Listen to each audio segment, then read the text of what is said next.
ಸಿಗ್ತಾ ಇರುವಂತಹ ಸೌಲಭ್ಯಗಳು ಇನ್ನು ಹೆಚ್ಚಿನ ಪ್ರಮಾಣದಲ್ಲಿ ಸಿಗಲಿ, ಜೊತೆಗೆ ನಮ್ಮೆಲ್ಲರ ನೆರವು ಅವರಿಗೆ ಸಿಗಲಿ ಅಂತ ಹೇಳ್ತಾ ಅವಕಾಶಕ್ಕಾಗಿ ತಮ್ಮೆಲ್ಲರಿಗೂ ಧನ್ಯವಾದವನ್ನು ಅರ್ಪಿಸ್ತಾ ಮತ್ತೊಮ್ಮೆ ಎಲ್ಲರಿಗೂ ದಿನಾಚರಣೆಯ ಶುಭಾಶಯಗಳನ್ನು ಹೇಳ್ತಾ ಇದ್ದೇನೆ. ನಮಸ್ಕಾರ. ವಿಶೇಷ ಚೇತನರ ದಿನಾಚರಣೆಯ ಉದ್ದೇಶ ಹಾಗೂ ಹಕ್ಕು ಕರ್ತವ್ಯಗಳನ್ನು ತಿಳಿಸಿದಂತಹ ಲಯನ್ ಶ್ರೀ ರಾಘವೇಂದ್ರ ಭಟ್ ಅವರಿಗೆ ಧನ್ಯವಾದಗಳು. ಮತ್ತೊಬ್ಬ ಈ ಕಾರ್ಯಕ್ರಮದ ಅತಿಥಿಗಳಾದಂತಹ ಶ್ರೀ ಶ್ರೀಧರ್ ಹರ್ಗೆ ಅವರು ಈ ಕಾರ್ಯಕ್ರಮದ ಅವರಿಗೆ ಏನು ಪ್ರಾಬ್ಲಮ್ಗಳಿರ್ತವೆ, ಅವರಿಗೆ ಸರ್ಕಾರದಲ್ಲಿರುವ ಸೌಲಭ್ಯಗಳೇನು, ಅವರು ಯಾವ ರೀತಿ ಮುಡಿಸ್ಬೇಕು, ಅವರು ಯಾವ ರೀತಿ ನಾವು ತಗೋಬೇಕು ಅನ್ನೋದು ನಮ್ಮಲ್ಲಿ ಒಂದು ಗೈಡೆನ್ಸ್ ಇರ್ತದೆ.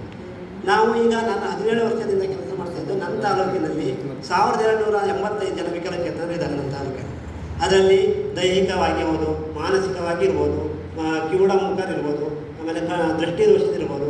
ಇಂಥ 1998ರಲ್ಲಿ ಒಂದು 7 ವಿಧ ಇತ್ತು ಅಂಗವಿಕಲರು. ಅದನ್ನು 2016ರ ಕಾಯ್ದೆ ಪ್ರಕಾರ 21 ವಿಧ ಮಾಡಿದ್ದಾರೆ. ಅಂದರೆ ಈ 7 ವಿಧದಲ್ಲಿ ಏನೇನು ಪ್ರಾಬ್ಲಮ್ ಇದ್ದಾವೆ ಅದನ್ನು ಡಾಕ್ಟರ್ ಗುರುತಿಸಿ ಅವರಿಗೆ ನಾವು ಐಡೆಂಟಿಫೈ ಮಾಡಿ ಒಂದು ಕಾರ್ಡ್ ಕೊಡ್ತೀವಿ, ಗುರುತಿನ ಕಾರ್ಡ್, UDID ಕಾರ್ಡ್ ಅಂತ ಹೇಳ್ತೇವೆ, ಯುನಿಕ್ ಡಿಸೇಬಿಲಿಟಿ ಕಾರ್ಡ್ ಅಂತ. ಆ ಕಾರ್ಡಲ್ಲಿ ನಾವು ಮೆನ್ಷನ್ ಅಂದರೆ ನಮಗೆ ಸರ್ಕಾರದ ಸೌಲಭ್ಯ ಪಡೆಯಲಿಕ್ಕೆ ಆ ಕಾರ್ಡ್ ಅಷ್ಟೇ. ನಮಗೆ 0ದಿಂದ 100 ವರ್ಷ ಇರೋರು ಆ ವಿಕಲಚೇತನರೇ, ಆದರೆ 40% ಮೇಲಿದ್ದವರಿಗೆ ಸರ್ಕಾರದ ಸೌಲಭ್ಯ ಪಡೆಯಲು ಅರ್ಹರಿದ್ದಾರೆ.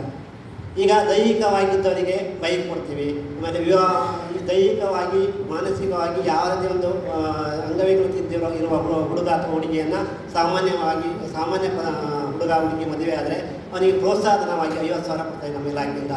ಹಾಗೆ ವಿದ್ಯಾರ್ಥಿಗಳು 1ರಿಂದ 10 PUC first year, second year, degree ಯಾವುದೇ ಸ್ನಾತಕೋತ್ತರ ಪದವಿ ಪಡೆದರೂ ನಮ್ಮ ಇಲಾಖೆಯಿಂದ ಅವರಿಗೆ ಸ್ಕಾಲರ್ಶಿಪ್ ಪ್ರೋತ್ಸಾಹನ ಕೊಡ್ತಾ ಇದ್ದೀವಿ.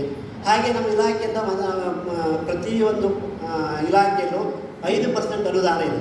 ಅಂದರೆ ನಮ್ಮ ಏನು ಬಜೆಟ್ ಬರ್ತದೆ ಒಂದು ಪಂಚಾಯತ್ಗೆ, ಒಂದು ತಾಲೂಕು ಪಂಚಾಯತ್ಗೆ, ಅದರಲ್ಲಿ ವಿಕಲಚೇತನರಿಗೆ 5% ಮೀಸಲಿಡಬೇಕಂತ ಇದೆ. ಆ ಮೀಸಲಿಟ್ಟ ಹಣವನ್ನು ವಿಕಲಚೇತನರ ಅಭಿವೃದ್ಧಿಗೆ ಬಳಸಬೇಕಂತಿದೆ, ಅದನ್ನು ಬಳಸಿಕೊಡ್ತಾ ಇದ್ದೀವಿ. ಹೀಗೆ ಎಲ್ಲ ನಮ್ಮ ಇಲಾಖೆಯಲ್ಲಿರುವ ಸೌಲಭ್ಯವನ್ನು ನಮ್ಮ ತಾಲೂಕಿನಲ್ಲಿರುವ ಎಲ್ಲ ವಿಕಲಚೇತನರಿಗೆ ಒಲಿಸ್ತಾ ಇದ್ದೀವಿ. ಈಗ ನಮ್ಮ ತಾಲೂಕಿನಲ್ಲಿ 1135 ಜನರಿಗೆ ನಾವು ವೇತನ ಕೊಡ್ತಾ ಇದ್ದೀವಿ. ಅಂದರೆ 1285ರಲ್ಲಿ 1135 ಜನ ವಿಕಲಚೇತನ ಇಲಾಖೆಯಿಂದ ಹಣ ತಗೋತಾ ಇದ್ದಾರೆ. 40ರಿಂದ 74% ಇರೋರಿಗೆ 800 ರೂಪಾಯಿ, 75% ಮೇಲಿರೋರಿಗೆ 1400 ರೂಪಾಯಿ ಕೊಡ್ತಾ ಇದ್ದೀವಿ.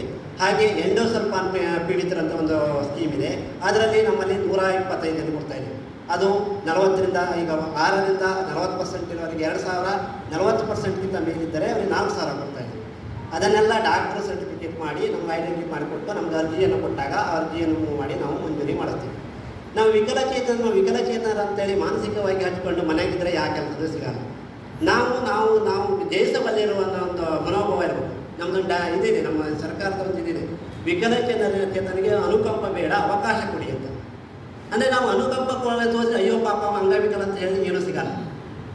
ಈಗ ಒಂದು ಎಕ್ಸಾಂಪಲ್ ಒಂದು ಕೊಡ್ತೀನಿ. ಮೊನ್ನೆ ಒಂದು ಘಟನೆ, ಗುಜರಾತ್ ರಾಜ್ಯದ ಒಬ್ಬ ವಿಕಲಚೇತನ ವ್ಯಕ್ತಿ, ಅವನು 1ರಿಂದ 10ನೇ ಕ್ಲಾಸು ಶಾಲೆ ಹೋಗ್ತಾನೆ, ಅವನು ಒಳ್ಳೆಯ ರ್ಯಾಂಕಲ್ಲಿ ಪಾಸ್ ಆಗ್ತಾನೆ. ಸೆಕೆಂಡ್ PUC ಸೈನ್ಸ್ ಮಾಡ್ತಾನೆ, ಅವನು ಪಾಸ್ ಆಗ್ತಾನೆ. ಅವನು ಏನೇನಂದರೆ ನಾನು ಡಾಕ್ಟರ್ ಆಗಬೇಕು ಅನ್ನೋದು ಅವನ ಉದ್ದೇಶ. ಅವನು ಈಗ ಸೈನ್ಸ್ ಮಾಡಿ ಪರ್ಸೆಂಟೇಜ್ ಚೆನ್ನಾಗಿ ಬಂದು CET ಬರೆದು ಎಲ್ಲ ಬರೆದು ಒಂದು ಕಾಲೇಜಲ್ಲಿ ಅಡ್ಮಿಷನ್ಗೆ ಹೋಗ್ತಾನೆ. ಆ ಅಡ್ಮಿಷನಲ್ಲಿ ಏನು ಮಾಡ್ತಾರೆ ಅಂದರೆ ಅವನು ಎಲ್ಲ ಸರ್ಟಿಫಿಕೇಟ್ ತಗೊಂಡು ಹೋದಾಗ ಅಡ್ಮಿಷನ್ ಮಾಡಬೇಕಾದ್ರೆ ಪ್ರಿನ್ಸಿಪಾಲ್ ನಿರಾಕರಿಸ್ತಾರೆ. ಅಂದರೆ ನಿನಗೆ MBBS ಸೀಟ್ ಕೂಡ ಬರೋಲ್ಲಪ್ಪ ಅಂತ. ಯಾಕೆ ಸರ್ ಅಂತ ಕೇಳಿದ್ರೆ, ನೀನು 3 ಅಡಿ ಇದೆಯಾ, 20 kg ಇದೆಯಾ, ನಿನಗೆ ಸಮಾಜದಲ್ಲಿ ನಿನ್ನ ಡಾಕ್ಟರ್ ಅಂತ ಯಾರು ಕನ್ಸಿಡರ್ ಮಾಡ್ತಾರೆ ಅಂತ ಕೇಳಿದ್ರಂತೆ. ಅವನು ಬಿಡಲಿಲ್ಲ, ಅವನು ಕೆಲವತ್ತ ನಾನು ಡಾಕ್ಟ್ರ್ ಓದಿ ಸಮಾಜಕ್ಕೆ ಒಳ್ಳೆ ಸೇವೆ ಮಾಡ್ತೀನಿ ಅಂತೇಳಿ ಅವನು ಕೋರ್ಟಿಗೆ ಹೋದ. ಆಮೇಲೆ ಹೈಕೋರ್ಟಿಗೆ ಹಾಕ್ತ. ಹೈಕೋರ್ಟಿಗೂ ಅವನ ಪರವಾಗಿ ಬರ್ತಾಯಿತ್ತು, ಅಂದರೆ ಆ ಕಾಲೇಜ್ ಪರವಾಗಿತ್ತು. ಸುಪ್ರೀಂ ಕೋರ್ಟಿಗೆ ಹೋದ. ಸುಪ್ರೀಂ ಕೋರ್ಟಲ್ಲಿ ಜಯಿಸಿದ. ನೀವು ಇಲ್ಲ ವಿಕಲಚೇತನದಿಂದ ಅಳಿಬಾರ್ದು, ಅವನ ಬುದ್ಧಿ ಸಾಮರ್ಥ್ಯ ಅವನು ಕಲಿಯುವ ಒಂದಿದ್ದರೆ ಅವನಿಗೆ ಕೊಡಲೇಬೇಕು ಅಂತ ಒಂದು ಅವಕಾಶ ಇದು ಕೊಡ್ತು. ಅವನು ಅಡ್ಮಿಷನ್ ಮಾಡಿದ. ಅಡ್ಮಿಷನ್ ಮಾಡಿ ಅವನ ಮಾದರಿಯಾಗಿ MBBS ಅನ್ನು ಫಸ್ಟ್ ರ್ಯಾಂಕಲ್ಲಿ ಪಾಸ್ ಆದ. ಫಸ್ಟ್ ರ್ಯಾಂಕಲ್ಲಿ ಪಾಸಾಗಿ ಅವನು ಅದೇ ಊರಲ್ಲಿ ಅವನು ಒಂದು ಮೆಡಿಕಲ್ ಇದು ಶಾಪ್ ತೆಗೆದ. ಅಲ್ಲಿ ಫಸ್ಟು ಜನ ಬರೆದವರು ಈ ಕುಳ್ಳ ಅಂತ ನೋಡ್ತಾರೆ, ಇವನ ಹತ್ರ ಇವನು ಡಾಕ್ಟ್ರು ಹೌದಲ್ಲ ಅಂತ ಅವರಿಗೆ ಡೌಟ್ ಬಂತಾರೆ ಜನರಿಗೆ. 4 ತಿಂಗಳ ನಂತರ ಅವನು ಕೊಟ್ಟ ಮೆಡಿಸಿನ್ ಎಲ್ಲ ಸಕ್ಸಸ್ ಆಗಿ ಅಲ್ಲಿ ಆ ರಾಜ್ಯದಲ್ಲೇ, ಅಂದರೆ ಆ ತಾಲೂಕಲ್ಲೇ ಸಕ್ಸಸ್ ಡಾಕ್ಟರ್ ಅಂತ ಆಗ್ತದೆ. ಈ ಥರ ಅಂದರೆ ಅವನು ಬಿಟ್ಟು ಅವನಿಗೆ ಪ್ರಿನ್ಸಿಪಾಲ್ ಕೊಟ್ಟಿಲ್ಲ, ನಾವು ಕಲಿಯೋದು ಅಲ್ಲೇ ಬಿಟ್ಟಿದ್ರೆ ಅನ್ನೋ ಡಾಕ್ಟರ್ ಆಗಲ್ಲ, ಬೇರೆ ಏನೋ ಒಂದಿರುತ್ತೆ.